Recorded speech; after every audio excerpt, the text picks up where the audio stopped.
Hello friends. आज मैं आपको इलेक्ट्रिकल में वायरिंग के कनेक्शंस कैसे किए जाते हैं उसके बारे में बताऊंगा। तो सबसे पहले आप एक चीज़ का ध्यान रखें कि आप वायर्स का चुनाव कैसे करते हैं। उसमें हमेशा आपको लगभग 3 वायर्स की ज़रूरत पड़ेगी। एक आपका रेड वायर होगा, एक आपका ब्लैक वायर होगा और एक आपका ग्रीन वायर होगा। तो आप इसमें रेड की जगह पे यदि अवेलेबल नहीं है तो आप येलो को यूज़ कर सकते हैं। ब्लैक अवेलेबल नहीं है तो आप यहाँ पर ब्लू को यूज़ कर सकते हैं, लेकिन ग्रीन में ग्रीन को ही यूज़ कीजिए। लेकिन प्रेफर यही करें कि इन 3 तारों को ही यूज़ करें आप, रेड, ब्लैक और ग्रीन। येलो और ब्लू ऑप्शनल हैं लेकिन नहीं करने चाहिए, क्योंकि ये आप और जगह भी यूज़ कर सकते हैं। तो इसमें रेड हमेशा लाइन के लिए होगा, ठीक है। लाइन भी बोल सकते हैं इसको, फेज़ भी बोल सकते हैं। ब्लैक आपका न्यूट्रल के लिए होगा और ग्रीन आपका अर्थ के लिए यूज़ होगा। ये 3 वायर्स का चुनाव आपने करना है वायरिंग करते वक्त, और हमेशा इन्हीं 3 वायर्स का यूज़ करें ताकि आप भविष्य में कभी उस वायरिंग के साथ छेड़खानी करना चाहें या उसमें कुछ और चेंजेस करना चाहें तो वो आपके काम आएंगे। तो अब मैं आपको सबसे पहले एक सिंपल कनेक्शन बताऊंगा, जिसमें कि एक सॉकेट है, इलेक्ट्रिकल सॉकेट। ये एक 3 पिन सॉकेट है और एक इसके साथ में एक इसका स्विच है। तो ये स्विच को मैं ऐसे डिनोट कर रहा हूँ। ये सॉकेट है। ये सॉकेट में हमेशा जो मोटी पिन होती है वो अर्थ की पिन होती है।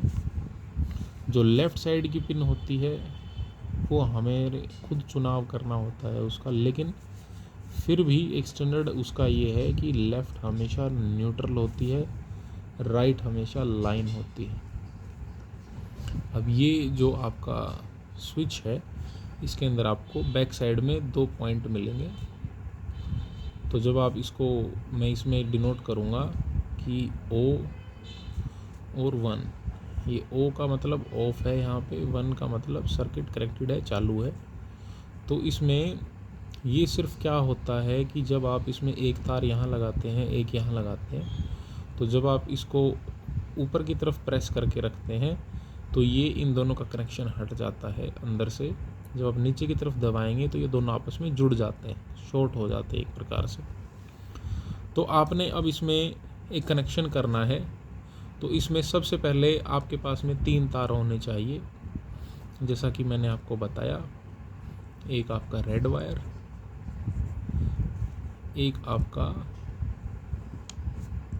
ब्लैक वायर और एक आपका ग्रीन वायर। तो आप अब इसमें ग्रीन वायर को, अब ये आपका मान लीजिए एक बोर्ड बन गया, ठीक है। अब इस बोर्ड में आपने ग्रीन वायर को ला करके सीधा इस अर्थ टर्मिनल पे जोड़ देना है। तो आपका एक कनेक्शन कंप्लीट। अब आपने ब्लैक वायर को आपने न्यूट्रल पे ला करके यूज़ कर देना है, यहाँ पे कनेक्ट कर देना है। अब आपका एक रेड वायर आ गया। रेड वायर को अब आपने कनेक्ट करना है इस स्विच के थ्रू। तो इस स्विच के थ्रू आपने कनेक्ट करना है। तो स्विच के आप अपर टर्मिनल पे प्रेफर करते हैं कि आप इसके अपर टर्मिनल पर इस वायर को कनेक्ट कर दीजिए। तो अब आपकी लाइन यहाँ तक पहुँच गई है। अब यहाँ से लाइन पहुँचाने के लिए आपको एक छोटे जंपर वायर की ज़रूरत पड़ेगी, या आप इसको एक शॉर्टिंग वायर भी बोल सकते हैं। तो यहाँ से एक जंपर वायर आपने यहाँ जोड़ना है। तो इससे आपका ये कनेक्शन कंप्लीट हो गया।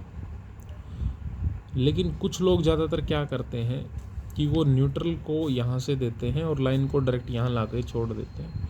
वो रिस्की रहता है, कभी उस चीज़ को नहीं करना चाहिए किसी को भी, क्योंकि कई बार क्या होता है कि जब लाइन पर कोई चीज़ टच आप कर रहे हो यहाँ पे और आप अपने घर पे खड़े हैं और आपने चप्पल वगैरह नहीं पहनी है, तो उस वक्त क्या होगा कि लाइन पहले से अवेलेबल है और आपकी बॉडी ग्राउंड से पहले से कनेक्टेड है, तो वो सर्किट कंप्लीट हो जाता है।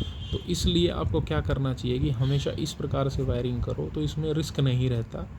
इसमें लाइन क्या है कि एक स्विच के थ्रू आया हुआ है, तो बीच में स्विच है, तो यही सही तरीका है। हमेशा इसी तरीके को अपनाइए, तो आपकी वायरिंग कभी भी गलत नहीं रहेगी। और वायर के साथ में आपने नोट करके इसको बनाया है, तो इसका जो कलर कोडिंग है वो आपका पहले से मैच है। तो आप भविष्य में इसमें कोई और कनेक्शन करना चाहे या यहाँ से उठा करके कनेक्शन कहीं और लेके जाना चाहें, तो आपके लिए लाभदायी रहेगा। तो इस प्रकार की नॉलेज वाली वीडियोस के लिए आप इस चैनल को सब्सक्राइब कीजिए, अपने फ्रेंड्स को भी बताइए, क्योंकि बहुत छोटी छोटी चीज़ें हैं लेकिन सारी काम की चीज़ें। तो आप चैनल को सब्सक्राइब करने के लिए बेल आइकन है, उसको दबाएं और हम आपको और इसके नेक्स्ट पार्ट में इसके आगे की वायरिंग के बारे में आपको बताएंगे। Thank you.